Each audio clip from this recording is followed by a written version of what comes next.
Speaking to Canvey Island manager Danny Heale following tonight's 3-0 defeat against Havant Waterlooville. Danny, so near yet so far again, second season running. How are the players feeling? How are you feeling as well after that? Yeah, they're a bit down in there, but listen, I'm proud of them. We've had a great cup run, done really well so far in it, and so it was one step too far tonight. Our chance was Saturday at home when we drew 0-0 with them, and that was when we should have, maybe down to me, probably gone for it the last 15 minutes a little bit more, but it was always going to be tough today. The journey's been an absolute killer. It took us nearly 4 hours to get here. We got here a little bit later than we expected.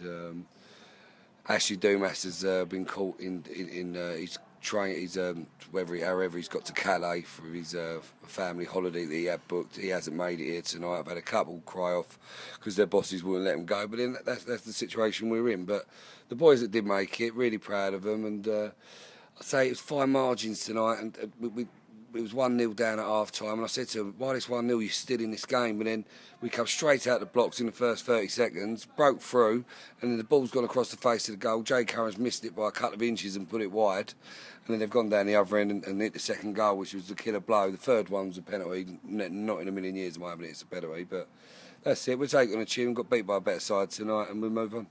Does it show the difference between the Ryman League and the Conference South? Obviously, they're at the top, near the top of their league for a reason. Did that reflect on tonight's game? Yeah, I think they, especially at home in front of their own crowd, so it's a big wide pitch here, and they move the ball around really well. But I say that they can still be got out. And first half, we created 3-4 really, really good chances, and we had to come here and play well and take our chances tonight, and we haven't taken our chances, like I just said a minute ago. But no, fair play to Havant. They've got a decent manager. They've got a great setup here. They've obviously got a big wage bill here as well. And good luck to them in the next round.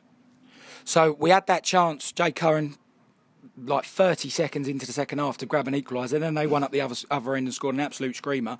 Did that knock the stuffing out of them? It certainly looked like it from where we were standing. Yeah, I think so. So we're not stupid. We knew it was going to be hard work tonight. And the boys that had won the goal from the edge of the box right in the top corner, because Tim Brown had a very good game of goal today in goal. But yeah, that was a killer blow for us.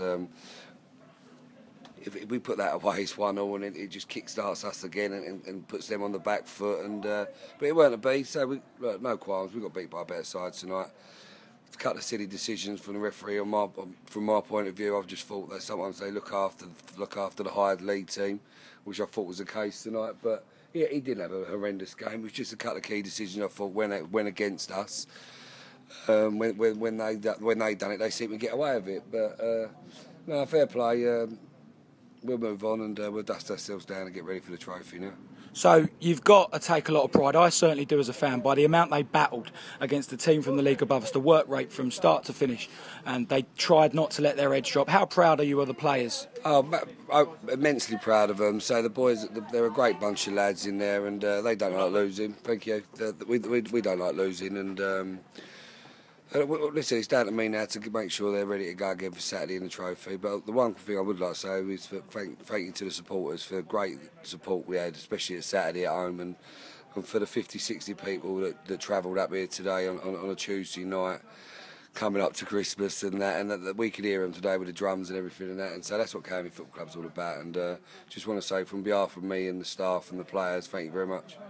So, as a fan, the FA Cup, when you get knocked out, it's always frustrating because you just want to go again, and you know you've got to wait until next season. How frustrating is that from players and the manager's point of view? Yeah, it is. That's what you're dealing with. So you're never going to win the FA Cup, obviously, if you're going to be realistic. But say our aim at the start of it, at the start of the season, was, can we get through that first round? Can we get £3,000 in the bank?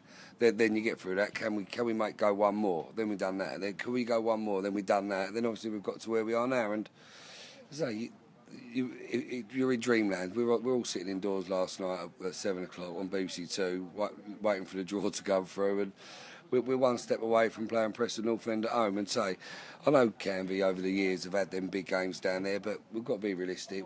The situation we're in at the moment, we haven't got loads of money flying around. Things are tight, and we've got to be careful. And that was a dream for us, and it weren't meant to be this season. But say, we'll dust ourselves down. We've got a big league campaign. We're sitting pretty in the league at the minute, just above mid-table. We've been very unlucky this year as well with goalkeeping errors, and I think we'd be in a lot better place than we should be. or are to be sorry. But I just hope we don't have an FA Cup hangover now on Saturday, and we've got to make sure we get them boys up in that changing room up ready to go again for Leatherhead. So let's forget about the FA Cup. Moving on, FA Trophy, a competition every non-league side will fancy himself to have a good run in. I saw what looked at as the non-league FA Cup. What are you hoping for from that one? Yeah, I'll just go again. Obviously, there's some prize money involved. I think the Saturday's game's worth £2,000, so we obviously want to win that and want to progress and get a bit more money behind us. And we've got a tricky game. Leatherhead are a good side. We've played them in the league before. We owe them one. I think we was 1-0 up and dominating the game when we went down to 9 men, and they got a goal back just through from a goalkeeping error on the night. So we'll go there. We'll be at home. We'll be confident. Hopefully we can get a few of the supporters that come to the FA Cup game can show their faces again on Saturday and get behind us, and hopefully we'll get the result. Fantastic. Thank you, Danny. Thanks, mate.